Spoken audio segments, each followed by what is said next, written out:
Okay, I am starting the class. और microbiology में अभी तक हम लोगों ने जो भी पढ़ा है उसके आगे हम लोग प्रोसीड कर रहे हैं विथ सिस्टमिक बैक्टीरियोलॉजी। बैक्टीरिया के बारे में आज हम लोग सेपरेटली पढ़ेंगे। तो स्लाइड्स विजिबल है। आज हम लोग स्टेफाइलोकोकस के बारे में पढ़ेंगे। हम लोग ये जानते हैं कि बैक्टीरिया बेसिकली हम लोग शेप के हिसाब से दो तरीके में डिवाइड कर सकते हैं, दो मेजर तरीके में, कोकाई और बेसिलाई। तो आज हम लोग जो स्टेफाइलोकोकस बैक्टीरिया के बारे में पढ़ेंगे वो क्या होता है, एक कोकाई होता है। ठीक है, तो स्टेफाइलोकोकस एक कॉमन बैक्टीरिया है। एक स्टेफाइलोकोकस एक ग्राम पॉजिटिव कोकाई है। कोकाई मीन्स स्फेरिकल बैक्टीरिया है, राउंड शेप्ड बैक्टीरिया। या तो दो तरीके के बैक्टीरिया होते हैं, हमने बताया शेप के हिसाब से देखें तो बेसिकली कोकाई या तो बेसिलाई। बेसिलाई क्या होते हैं, रॉड शेप होते हैं, और कोकाई क्या होते हैं, स्फेरिकल होते हैं। तो स्टेफाइलोकोकस कैसे बैक्टीरिया होते हैं, they are gram positive cocci. They occur in grape like cluster. अंगूर के गुच्छे के तरह ये दिखते हैं, ये क्लस्टर में रहते हैं कोकाई जो है। ठीक है, ग्रीक में स्टेफाइल का मतलब होता है बंच ऑफ ग्रेप्स। ठीक है, तो आप देख सकते हैं स्लाइड में कैसे दिखते हैं। ये देखिए, आप देखिए डॉट डॉट्स जो है, ये डॉट डॉट्स जो है क्लस्टर में क्या है, ये स्टेफाइलोकोकस क्या है, बंचेस में है। आप देख सकते हैं स्लाइड में ये किस तरीके के हैं, वायलेट कलर के दिख रहे हैं, तो ये ग्राम पॉजिटिव होते हैं। अगर हम लोग ग्राम स्टेन करके देखते हैं तो कैसे दिखते हैं, ये ग्राम पॉजिटिव कोकाई इन क्लस्टर दिखते हैं। इससे क्या होता है, स्टेफाइलोकोकस से स्किन के ढेर सारे इन्फेक्शन होते हैं, पस होता है, मेनिंजाइटिस हो सकती है, ऑस्टियोमाइलाइटिस होती है। ठीक है, तो ये जो है कॉमन एक बैक्टीरिया है जो कि डिफरेंट डिजीज कॉज करता है ह्यूमन बींग्स में। और ये कैसा होता है, ग्राम पॉजिटिव कोकाई होता है। ठीक है, नेक्स्ट स्लाइड पे चलते हैं। क्लासिफिकेशन की बात करें तो बेस्ड ऑन कोआगुलेज प्रोडक्शन, एक एंजाइम कोआगुलेज होता है जो कई बैक्टीरिया प्रोड्यूस करते हैं, जिसमें से स्टेफाइलोकोकस एक है। अगर वो कोआगुलेज प्रोड्यूस करता है तो कोआगुलेज पॉजिटिव बैक्टीरिया इसमें स्टेफाइलोकोकस में कौन सा होता है, स्टेफाइलोकोकस ऑरियस। स्टेफाइलोकोकस ऑरियस जो होता है वो कोआगुलेज प्रोड्यूस करता है, इसलिए स्टेफाइलोकोकस ऑरियस को क्या बोलते हैं, gram positive कोआगुलेज positive. Gram positive भी होता है, बंच ऑफ ग्रेप अपीयरेंस होता है, और कोआगुलेज पॉजिटिव होता है स्टेफाइलोकोकस ऑरियस की अगर बात करें तो। दूसरे स्टेफाइलोकोकस है, दो कॉमन एग्जांपल है, स्टेफाइलोकोकस एपिडर्माइडिस और स्टेफाइलोकोकस सैप्रोफिटिकस। ठीक है, ये हो गया बेस्ड ऑन कोआगुलेज प्रोडक्शन के बेसिस पे, मतलब वो एंजाइम कोआगुलेज जो प्रोड्यूस करते हैं उसकी बेसिस पे हम लोग दो तरीके में डिवाइड कर सकते हैं स्टेफाइलोकोकस बैक्टीरिया को, coagulase positive and coagulase negative bacteria. Based on pathogenicity, pathogenicity के हिसाब से क्या होता है, they are common pathogens. Staphylococcus aureus जिसमें से एग्जांपल है, स्टेफाइलोकोकस ऑरियस क्या है, कॉमन एग्जांपल है, कॉमन पैथोजन है which causes disease in human beings. और ये अपॉर्चुनिस्टिक पैथोजेंस भी कॉज के रूप में ये प्रेजेंट कर सकता है। इसके एग्जांपल कौन कौन से हैं, स्टेफाइलोकोकस एपिडर्माइडिस और स्टेफाइलोकोकस सैप्रोफिटिकस। ये क्या करते हैं, अपॉर्चुनिस्टिक इन्फेक्शन भी कॉज करा सकते हैं। अपॉर्चुनिस्टिक इन्फेक्शन मतलब जब हमारी इम्यूनिटी कम होती है या हमारे शरीर की प्रतिरोधक क्षमता कभी कम हो जाती है, तो ये क्या कर सकते हैं, हमारे बैक्टीरिया भी क्या करते हैं, कॉज करा सकते हैं हमारे शरीर में। ठीक है, और कुछ ऐसे इसमें स्टेफाइलोकोकस में होते हैं जो नॉन पैथोजन होते हैं, एग्जांपल है स्टेफाइलोकोकस होमिनिस। ठीक है, आई थिंक इतना अभी तक क्लियर है। स्टेफाइलोकोकस क्या होते हैं, ग्राम पॉजिटिव कोकाई होते हैं, ये कॉमन पैथोजन होता है, कॉमन बैक्टीरिया होता है हमारे, और ऑस्टियोमाइलाइटिस कॉज कराने में, लंग का इन्फेक्शन कॉज करा सकता है। ठीक है, मेनिंजाइटिस कॉज करा सकता है, और ये ग्राम पॉजिटिव कोकाई क्लस्टर में पाया जाता है। ठीक है, नेक्स्ट स्लाइड पे चल रहे हैं। स्टेफाइलोकोकस ऑरियस, इसकी मॉर्फोलॉजी के बारे में देखते हैं हम लोग। तो स्टेफाइलोकोकस की मॉर्फोलॉजी देखें तो these are spherical cocci. Please अपना ये जो है अजय कुमार, प्लीज आप अपना माइक क्लोज करें, म्यूट करें।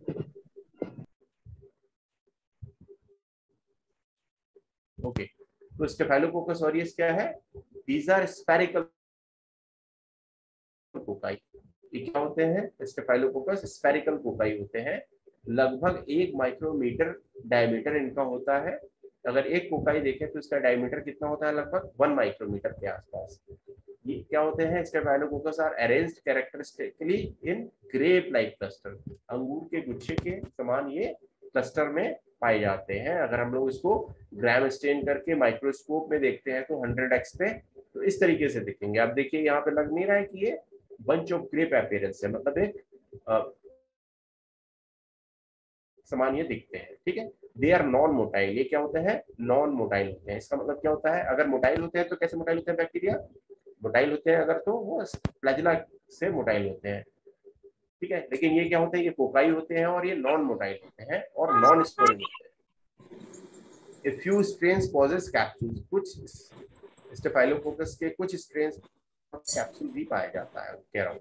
ठीक है, please mute. Doctor Rajni please mute.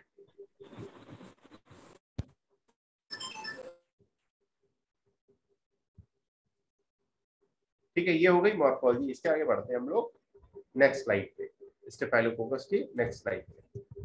ठीक है, अगर हम लोग कल्चर करके देखते हैं स्टेफाइलोकोकस का, स्टेफाइलोकोकस को अगर हम लोग कल्चर करते हैं तो दो तरीके के मीडिया में हम लोग इसको कल्चर कर सकते हैं। कुछ होते हैं नॉन सेलेक्टिव मीडिया, उसके एग्जांपल क्या है? स्टेफाइलोकोकस ऑरियस को हम लोग, स्टेफाइलोकोकस को हम लोग नॉन सेलेक्टिव मीडिया में भी कल्चर कर सकते हैं। एग्जाम्पल है मीडिया के न्यूट्रिएंट अगार, ब्लड अगार और मैककोंकी अगार। मैककोंकी अगार में हालांकि दिस इज ये बेसिकली ग्राम नेगेटिव के लिए होता है, तो इसमें ग्राम पॉजिटिव बैक्टीरिया ज्यादातर ग्रो नहीं करते हैं। तो हम लोग कह सकते हैं न्यूट्रिएंट अगार और ब्लड अगार पे नॉन सेलेक्टिव मीडिया होता है। कुछ सिलेक्टिव मीडिया होते हैं, लैम्प्स मीडिया और साल्ट मिल्क अगार। अगर हम लोग इसके कल्चर के बारे में देखें तो न्यूट्रिएंट अगार पे, ये देखिए न्यूट्रिएंट अगार की प्लेट है और इस पे बैक्टीरिया को, स्टेफाइलोकोकस को ग्रो कराया गया है। तो ये कैसे दिखते हैं? स्टेफाइलोकोकस ऑरियस खासकर ये कैसे होते हैं? The colonies are large, circular, convex.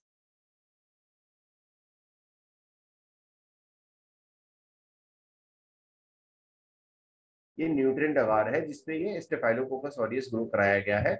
अब ये सिंगल सिंगल ये सेपरेट कॉलोनीज है। और इसको हम लोग ग्राम स्टेन करके देखेंगे तो कैसा दिखेगा? ग्राम पॉजिटिव कोकाई क्लस्टर्स में दिखेंगे। तो these the colonies of Staphylococcus aureus are large, circular, convex। ये देखिए लार्ज होते हैं, थोड़े सर्कुलर होते हैं, स्मूथ होती है कॉलोनी, शाइनी होती है और ओपेक होती है और ये इजीली इमल्सिफाइबल होते हैं। मोस्ट स्ट्रेन, ज्यादातर स्ट्रेन स्टेफाइलोकोकस ऑरियस के तो गोल्डन येलो पिगमेंट प्रोड्यूस। आप इसमें देख सकते हैं कि ये न्यूट्रिएंट आकार पे light yellow, golden yellow colour का, अगर और इसको इंक्यूबेट करेंगे रूम टेम्परेचर पे तो इसका कलर कैसा होता जाएगा?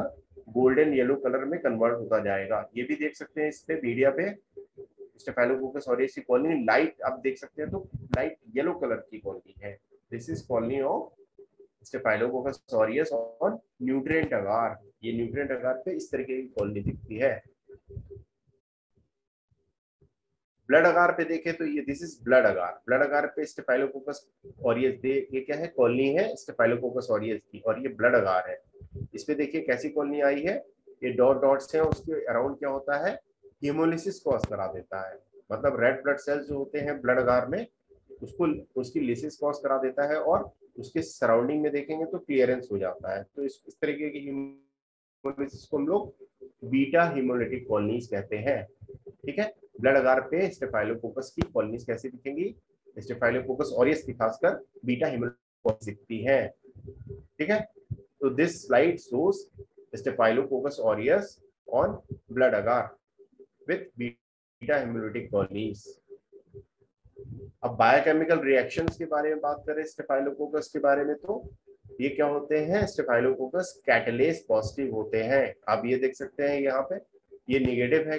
अगर हम एक स्लाइड लेते हैं कैटलिस्ट टेस्ट करने के लिए हम लोग क्या करते हैं? एक स्लाइड लेते हैं, उस पर हाइड्रोजन पेरोक्साइड डालते हैं, H2O2 है यहाँ पे, मान लीजिए H2O2 डाले और स्टेफाइलोकोकस ऑरियस की थोड़ी कॉलोनी लेके हम लोग स्लाइड के थ्रू, अरे कवर से लेके हम लोग अगर इसमें अगर डिप करेंगे, मिक्स करेंगे तो बबल्स निकलते हैं। इस तरीके से देखिए, इसमें देखिए बबल्स दिख सकते हैं। अगर बबल्स निकलते हैं कॉलोनी को मिक्स करने पे हाइड्रोजन पेरोक्साइड पे, तो ये क्या होता है, कैटलिस्ट पॉजिटिव होता है। ये बबल निकलते हैं because of break down of hydrogen peroxide, जो होता है उसको ब्रेक कर देता है नेसेंट ऑक्सीजन और वाटर में। तो ऑक्सीजन जो निकलता है उसमें से, उसके कारण क्या होता है, ऐसे बबल्स है। इसमें देखिए डॉट डॉट्स क्या है, बबल्स है। तो स्टेफाइलोकोकस कैसा होता है, कैटलिस्ट पॉजिटिव होता है, मतलब इसको हाइड्रोजन पेरोक्साइड के साथ मिक्स करते हैं तो बबल्स क्रिएट होते हैं ऑक्सीजन, नेसेंट ऑक्सीजन के। ठीक है, नेक्स्ट स्लाइड देखेंगे हम लोग। और क्या होता है स्टेफाइलोकोकस के कुछ स्पीसीज, जैसे कि स्टेफाइलोकोकस क्या होता है, ऑरियस कोअगुलेज पॉजिटिव होता है। कोअगुलेज टेस्ट जो होता है इस एंजाइम को टेस्ट करने के लिए करते हैं, कोअगुलेज एंजाइम को टेस्ट करने के लिए स्लाइड कोअगुलेज टेस्ट करते हैं या ट्यूब कोअगुलेज टेस्ट करते हैं। तो स्टेफाइलोकोकस ऑरियस देखेंगे तो स्लाइड कोअगुलेज और ट्यूब कोअगुलेज ऐसे पॉजिटिव आता है। ठीक है, जबकि स्टेफाइलोकोकस एपिडर्माइटिस देखेंगे तो ये कोअगुलेज टेस्ट नेगेटिव आता है। ठीक है, तो कोअगुलेज टेस्ट जो है हम लोग स्टेफाइलोकोकस को पहचानने के लिए करते हैं, या तो वो स्लाइड पे कर सकते हैं या तो हम लोग ट्यूब लेके कर सकते हैं। तो स्टेफाइलोकोकस ऑरियस कोअगुलेज पॉजिटिव होता है, जबकि स्टेफाइलोकोकस एपिडर्माइटिस जो बैक्टीरिया होता है वो कोअगुलेज नेगेटिव होता है। ठीक है, नेक्स्ट स्लाइड में हम लोग देखेंगे नाइट्रेट टेस्ट के बारे में। तो स्टेफाइलोकोकस क्या करता है, रिड्यूसेस नाइट्रेट टू नाइट्राइट। ठीक है, और क्या करता है, मैनिटॉल को फर्मेंट करता है एनारोबिकली। ये सब टेस्ट करते हैं हम लोग स्टेफाइलोकोकस को पहचानने के लिए कि जो कॉलोनी ग्रो किया है वो स्टेफाइलोकोकस की कॉलोनी है। ठीक है, दूसरे टेस्ट क्या करते हैं, यूरिया हाइड्रोलिसिस टेस्ट कर सकते हैं, जेलाटिन लिक्विफिकेशन टेस्ट कर सकते हैं, और लाइपेज प्रोडक्शन देख सकते हैं, फॉस्फेटेज प्रोडक्शन देख सकते हैं, थर्मोस्टेबल न्यूक्लियस भी कर सकते हैं। तो ये क्या होते हैं, टेस्ट करते हैं हम लोग स्टेफाइलोकोकस को आइडेंटिफाई करने के लिए। अब हम इसके स्टेफाइलोकोकस की पैथोजेनिसिटी के बारे में देखेंगे। तो सबसे पहले हम लोग देखेंगे सोर्स ऑफ इन्फेक्शन क्या होता है। सोर्स ऑफ इन्फेक्शन कैसे हो सकता है, या तो एक्सोजेनस हो सकता है, एंडोजेनस हो सकता है। एक्सोजेनस का क्या, पेशेंट्स और कैरियर्स से, मतलब आपके स्किन में पहले से प्रेजेंट नहीं है, बाहरी कोई सोर्स है, जैसे कोई कैरियर है या कोई पेशेंट है उसके कांटेक्ट में आया आप, तो वो सोर्स क्या कहलाता है, एक्सोजेनस सोर्स। मतलब बाहर से कहीं से हमें स्टेफाइलोकोकस हमारी बॉडी में एंटर कर रहा है। दूसरा क्या हो सकता है, इंडोजेनस सोर्स। इंडोजेनस में क्या होता है, फ्रॉम कोलोनाइज्ड साइट, हमारे स्किन में कहीं वहां पे क्या हुआ है, कोलोनाइज किया हुआ है स्टेफाइलोकोकस पहले से, और क्या कर रहा है, वो इन्फेक्शन कॉज करा दे रहा है, तो उसको क्या बोलते हैं, इंडोजेनस सोर्स। तो दो तरीके का सोर्स हो सकता है, एक्सोजेनस बाहर से, या तो इंडोजेनस। इंडोजेनस मतलब पहले से ही कहीं पे कॉलोनी बना के कोलोनाइज किया हुआ है हमारे स्किन में, और चांस पड़ने पे, उसको मौका मिलने पे क्या किया, स्टेफाइलोकोकस बैक्टीरिया ने क्या किया, बीमारी कॉज करा दी, इन्फेक्शन कॉज करा दिया। तो दो तरीके के सोर्स ऑफ इन्फेक्शन हो सकते हैं। मोड ऑफ ट्रांसमिशन की करें तो कॉन्टेक्ट से हो सकता है पहला, डायरेक्ट और इनडायरेक्ट थ्रू फोमाइट्स। फोमाइट्स का क्या मतलब है, मान लीजिए कहीं पे आप टच किए हो टेबल को, डोर हैंडल को, वहां से आपको मिल गया, तो क्या होता है, उसको फोमाइट इन्फेक्शन बोलते हैं। तो कॉन्टेक्ट से हो सकता है, जो कि डायरेक्ट और इनडायरेक्ट कॉन्टेक्ट हो सकता है। तो बैक्टीरिया हमारे बॉडी में कैसे एंटर कर सकता है, या तो डायरेक्ट कॉन्टेक्ट से, या इनहेलेशन ऑफ एयरबॉर्न ड्रॉपलेट्स। ठीक है, ये थोड़ा उतना कॉमन नहीं रहता है, तो कॉमन सोर्स क्या होता है, कॉन्टेक्ट। विरुलेंस फैक्टर्स के बारे में बात करें तो इसमें क्या क्या आता है, सेल एसोसिएटेड फैक्टर होता है और कुछ एक्स्ट्रा सेलुलर फैक्टर्स होते हैं। बैक्टीरिया स्टेफाइलोकोकस ऑरियस में क्या होता है, स्टेफाइलोकोकस की बात करें तो विरुलेंस फैक्टर्स कुछ होते हैं, कुछ होते हैं सेल एसोसिएटेड फैक्टर, कुछ एक्स्ट्रा सेलुलर फैक्टर्स होते हैं। सेल एसोसिएटेड फैक्टर्स के बारे में बात करें तो सेल एसोसिएटेड पॉलीमर्स हो सकते हैं, या सेल सरफेस प्रोटीन हो सकते हैं बैक्टीरिया के। ठीक है, सेल एसोसिएटेड पॉलीमर्स में क्या आएंगे, बैक्टीरिया के सेल वॉल बैक्टीरिया के सेल वॉल में, स्टेफाइलोकोकस के सेल वॉल में पॉलीसैकेराइड होता है, टिकोइक एसिड होता है, कैप्सुलर पॉलीसैकेराइड हो सकता है। तो ये सब क्या होते हैं, ये सब क्या हो सकते हैं, विरुलेंस फैक्टर का काम कर सकते हैं। सेल सरफेस प्रोटीन कुछ होते हैं बैक्टीरिया में, जैसे कि प्रोटीन ए, क्लम्पिंग फैक्टर, मतलब कोअगुलेज, एक बाउंड कोअगुलेज होता है जिसको क्लम्पिंग फैक्टर बोलते हैं। तो प्रोटीन ए और क्लम्पिंग फैक्टर भी विरुलेंस फैक्टर का काम करते हैं। ठीक है, ये स्लाइड में हम लोग देख सकते हैं कि ये क्या है, सेल वॉल है स्टेफाइलोकोकस का। ये पूरा क्या है, बैक्टीरिया का स्टेफाइलोकोकस का सेल वॉल है, जिसमें कि कैप्सूल और पॉलीसेक्राइड्स एक लेयर होती है, पेप्टिडोग्लाइकन की लेयर होती है, पॉलीसेक्राइड एक की लेयर होती है जिसमें टिकोइक एसिड होता है, प्रोटीन ए भी होता है इसी में। तो ये सब क्या होते हैं, विरुलेंस फैक्टर का काम करते हैं। बैक्टीरिया के सेल वॉल में कुछ ऐसे तत्व होते हैं, ऐसे कुछ प्रोडक्ट कॉन्स्टिट्यूएंट्स होते हैं जो कि विरुलेंस का काम करते हैं, मतलब बीमारी कॉज कराने में, वो इन्फेक्शन कॉज कराने में बेसिकली वो हेल्प करते हैं। बैक्टीरिया को इंटर करके बैक्टीरिया से इन्फेक्शन कॉज कराने में ये हेल्प करते हैं। ठीक है, कुछ होते हैं एक्स्ट्रा सेलुलर फैक्टर स्टेफाइलोकोकस के, जिसमें कुछ एंजाइम्स होता है या तो टॉक्सिन्स हो सकते हैं। मतलब बैक्टीरिया स्टेफाइलोकोकस क्या करेगा, कुछ एंजाइम्स प्रोड्यूस किया, कुछ टॉक्सिन्स प्रोड्यूस किया, जिसके कारण क्या हुआ, बीमारी हो गई, इन्फेक्शन होके वो बीमारी में कन्वर्ट हो गया। तो एंजाइम्स में कौन कौन से एंजाइम्स आते हैं, कुछ फ्री कोअगुलेज एंजाइम्स होते हैं स्टेफाइलोकोकस के, कैटालेज एंजाइम होता है, लाइपेज होता है, हायालुरोनेडेज होता है, डीएनएज होता है, थर्मोन्यूक्लियस होता है, ठीक है, फॉस्फेटेज होता है। ये सब क्या होते हैं, एंजाइम्स होते हैं जो कि विरुलेंस फैक्टर्स का काम करते हैं स्टेफाइलोकोकस में। ठीक है, तो कुछ टॉक्सिन्स भी प्रोड्यूस करता है स्टेफाइलोकोकस, जैसे कि साइटोलिटिक टॉक्सिन्स। साइटोलिटिक टॉक्सिन्स में हीमोलाइसिन्स आते हैं और ल्यूकोसाइडिन आते हैं। तो ये आपको बहुत याद नहीं होगा, जस्ट आपको ये पता रहना चाहिए कि इसमें कुछ स्टेफाइलोकोकस के टॉक्सिन्स भी होते हैं, एंजाइम्स भी होते हैं जो कि विरुलेंस फैक्टर का काम करते हैं। ठीक है, कुछ इंट्रोटॉक्सिन भी प्रोड्यूस करता है स्टेफाइलोकोकस, ठीक है, जिससे कि इन्फेक्शन होता है। ये विरुलेंस फैक्टर का काम करते हैं और इन्फेक्शन कॉज कराते हैं। तो टॉक्सिक शॉक सिंड्रोम टॉक्सिन भी प्रोड्यूस करता है स्टेफाइलोकोकस, और यस, ठीक है, इंट्रोटॉक्सिन प्रोड्यूस करता है, कुछ साइटोलिटिक टॉक्सिन्स प्रोड्यूस करता है, कुछ toxic shock syndrome toxin produce करता है, कुछ एक्सफोलिएटिव टॉक्सिन प्रोड्यूस करते हैं। तो ये सब टॉक्सिन क्या होते हैं, toxin, enterotoxin, toxic shock syndrome toxin, exfoliative toxin, ये सब क्या करते हैं, ये विरुलेंस फैक्टर का काम करते हैं, इन्फेक्शन कॉज कराते हैं, इन्फेक्शन में हेल्प करते हैं बेसिकली। ठीक है, तो बीमारी क्या क्या हो सकती है स्टेफाइलोकोकस से, staphylococcus diseases produce staphylococcus aureus is basically can be studied under two groups, infections या intoxications। या तो उससे इन्फेक्शन हो सकता है स्टेफाइलोकोकस से, या तो इंटॉक्सिकेशन हो सकता है। तो अब हम लोग इन्फेक्शन का मैकेनिज्म देखेंगे। तो कोकाई जो स्टेफाइलोकोकस होता है वो क्या होता है, कोकस होता है, कोकाई होता है, मतलब वो स्फेरिकल शेप होता है। और ये क्या करता है, cocci gains access to damaged skin. मान लीजिए हमारी स्किन में कुछ डैमेज है, हमारे म्यूकोजा में, हमारे ओरल म्यूकोजा में मान लीजिए, या किसी भी म्यूकोजा में कुछ डैमेज है, स्किन में डैमेज है, या टिश्यू साइट पे डैमेज है, तो क्या करता है ये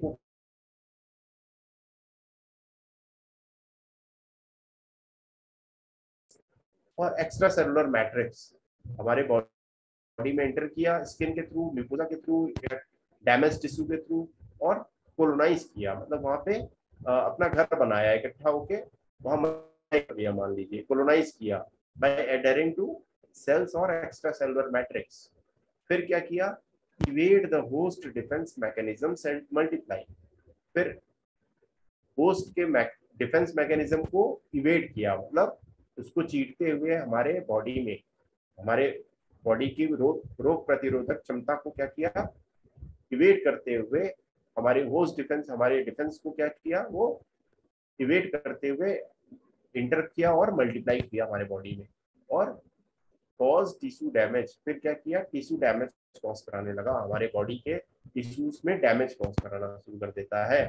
तो ये होता है मैकेनिज्म ऑफ पैथोजेनेसिस। इन्फेक्शन कैसे हमारे बॉडी में एंटर किया, फिर वहां जाके कोलोनाइज किया, मल्टीप्लाई किया, फिर टिश्यू डैमेज कॉज कराना शुरू कर देता है। ठीक है, अब क्या किया, कौन कौन से इन्फेक्शन हो सकते हैं, कॉमन स्टेफाइलोकोकस इन्फेक्शंस कौन कौन से हो सकते हैं, skin and soft tissue infection हो सकता है, हमारे बॉडी स्किन में क्या कर सकता है, हमारे स्किन और सॉफ्ट टिश्यूज में क्या क्या इन्फेक्शन कॉज करा सकता है, फॉलिकुलाइटिस कॉज करा सकता है, फरंकल कॉज करा सकता है, बॉयल जिसको बोलते हैं, carbuncle, styes, sepsis, wound infection, impetigo, paronychia and less often cellulitis. ये सब क्या है, skin and soft tissue infection जो कि स्टेफाइलोकोकस से हो सकते हैं। ठीक है, ये देखिए आपको ये देखिए, ये दिख रहा है कैसे यहाँ पे एंटर करके कोलोनाइज किया, फॉलिकुलाइटिस कॉज किया है। ठीक है, ये देखिए हेयर फॉलिकल्स में इन्फेक्शन कॉज किया, फॉलिकुलाइटिस कॉज किया। फॉलिकुलाइटिस आइटिस मींस आइटिस जहां भी लगा रहेगा मींस वहां पे इन्फ्लेमेशन हुआ है, इन्फेक्शन के बाद इन्फ्लेमेशन कॉज करता है। ठीक है, ये देखिए फरंकल या बॉयल का एक डायग्राम है, ये क्या हुआ, ये स्किन में देख सकते हैं, ये बॉयल जो है फरंकल कॉज किया है। तो स्टेफाइलोकोकस ऑरियस क्या कर सकता है, बॉयल प्रोड्यूस कर सकता है, बॉयल कॉज करा सकता है, कार्बंकल कॉज करा सकता है। ये देखिए नेक ऑफ नेक में क्या कर रहा है, कार्बंकल कॉज करा दिया। ठीक, तो ये बॉयल, कार्बंकल, ये सब इस इन्फेक्शन जो होते हैं, फोड़ा फुंसी जो हो रहा है, एब्सेस हो रहा है कई जगह पे, that may be because of staphylococcus aureus. ठीक है, स्टाइज देख रहे हैं आप, अपर आईलिड पे देखिए इस तरीके का अगर होता है जिसको स्टाई बोलते हैं, उसमें भी क्या होता है, कई बार स्टेफाइलोकोकस ऑरियस के कारण ही इन्फेक्शन होता है। ठीक है, स्टेफाइलोकोकस, खासकर स्टेफाइलोकोकस ऑरियस, ये देखिए ये इस तरीके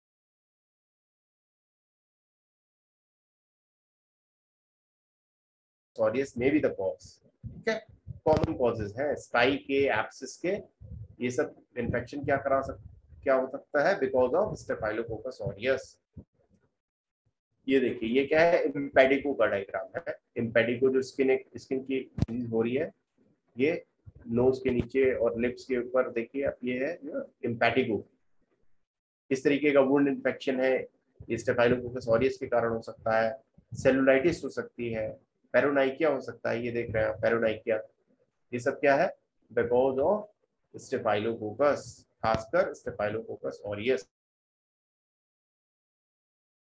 तो स्टेफाइलोकोकस ऑरियस जो कि ग्राम पॉजिटिव कोकाई होता है, ये different skin diseases, cellulitis, wound infection, paronychia, impetigo, ये सब कॉज करा सकता है। ठीक है, और क्या कॉज करा सकता है, कौन सी डिफरेंट डिजीज है, कुछ मस्कुलोस्केलेटल डिजीजेस जैसे कि ऑस्टियोमाइलाइटिस, ऑस्टियोमाइलाइटिस भी हो सकता है कि स्टेफाइलोकोकस ऑरियस से हो जाए, आर्थराइटिस हो सकती है, बर्साइटिस हो सकती है, पायोमायोसाइटिस हो सकती है। तो ऑस्टियोमाइलाइटिस का भी एक कॉज है स्टेफाइलोकोकस ऑरियस। तो मस्कुलोस्केलेटल, स्किन इन्फेक्शन और रेस्पिरेटरी इन्फेक्शंस भी स्टेफाइलोकोकस हो सकते हैं। रेस्पिरेटरी इन्फेक्शन में कौन कौन सा हो सकता है, टॉन्सिल्स इन्वॉल्व हो सकते हैं, टॉन्सिलाइटिस हो सकती है, फेरेंजाइटिस हो सकती है, फेरिंग्स इन्वॉल्व हो जाते हैं, इन्फ्लामेशन हो जाता है, दैट में भी बिकॉज ऑफ उसमें भी क्या एक कारण हो सकता है स्टेफाइलोकोकस ऑरियस।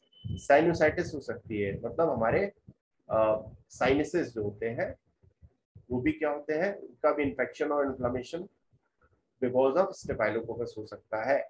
तो रेस्पिरेटरी में टॉन्सिलाइटिस हो सकती है, फेरेंजाइटिस हो सकती है, साइनोसाइटिस हो सकती है, ठीक है, ओटाइटिस हो सकती है, ब्रोंकोनिमोनिया हो सकता है, लंग एब्सिस हो सकता है, एम्पाइमा हो सकता है, और रेयरली निमोनिया भी हो सकता है। तो स्किन इन्फेक्शन भी हो गए, मस्कुलोस्केलेटल इन्फेक्शन हो गया, रेस्पिरेटरी इन्फेक्शन में tonsillitis, pharyngitis, otitis media, sinusitis, ये सब क्या हो सकता है, स्टेफाइलोकोकस के कारण इन्फेक्शन हो सकता है। ठीक है, नेक्स्ट स्लाइड पे चलते हैं। और हो सकता है किस तरीके का इन्फेक्शन, सेंट्रल नर्वस सिस्टम का एब्सेस, एब्सेस भी हो सकता है, सेंट्रल नर्वस सिस्टम में इन्फेक्शन हो सकता है, एब्सेस हो सकता है, मेनिंजाइटिस हो सकती है, इंट्राक्रेनियल थ्रोम्बोफ्लेबाइटिस हो सकती है। तो दीज आर आल्सो, मतलब इसमें भी क्या हो सकता है, स्टेफाइलोकोकस ऑरियस एक बड़ा कारण हो सकता है, कॉज हो सकता है, ठीक है, इन्फेक्शन का। एब्सिस में, सेंट्रल नर्वस सिस्टम के, मेनिंजाइटिस में कॉज हो सकता है। और क्या हो सकता है, इंडोवास्कुलर इन्फेक्शन भी कॉज करा सकता है। उसमें क्या हो गया, बैक्टीरिया, सेप्टिसीमिया, सेप्टिसीमिया का भी कॉज हो सकता है स्टेफाइलोकोकस। पाइमिया हो सकता है, इंडोकार्डाइटिस हो सकती है, मतलब हमारे हार्ट के वॉल्स भी इन्वॉल्व हो सकते हैं स्टेफाइलोकोकस ऑरियस से। ठीक है, तो इंडो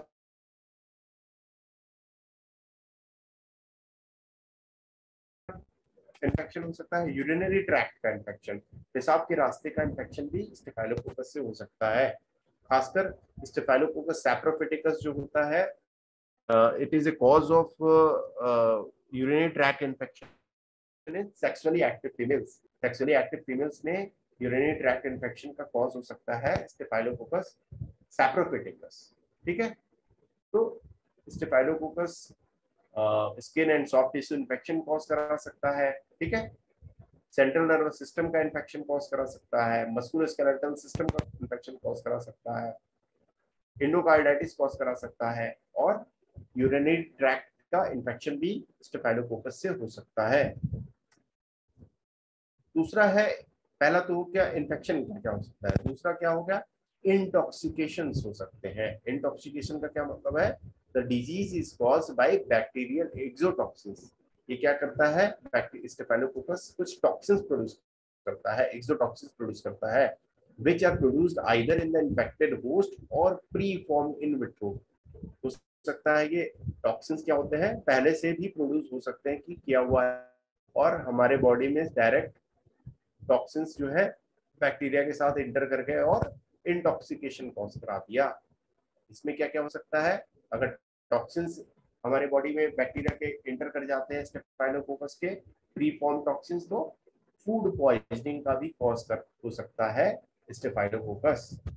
तो स्टेफाइलोकोकस जो है खासकर ऑरियस, फूड पॉइजनिंग में भी कॉज हो सकता है। फूड पॉइजनिंग हो गया, दूसरा क्या हो गया, टॉक्सिन्स के कारण टॉक्सिक शॉक सिंड्रोम में डेवलप हो सकता है। टॉक्सिक शॉक सिंड्रोम भी होता है टॉक्सिन्स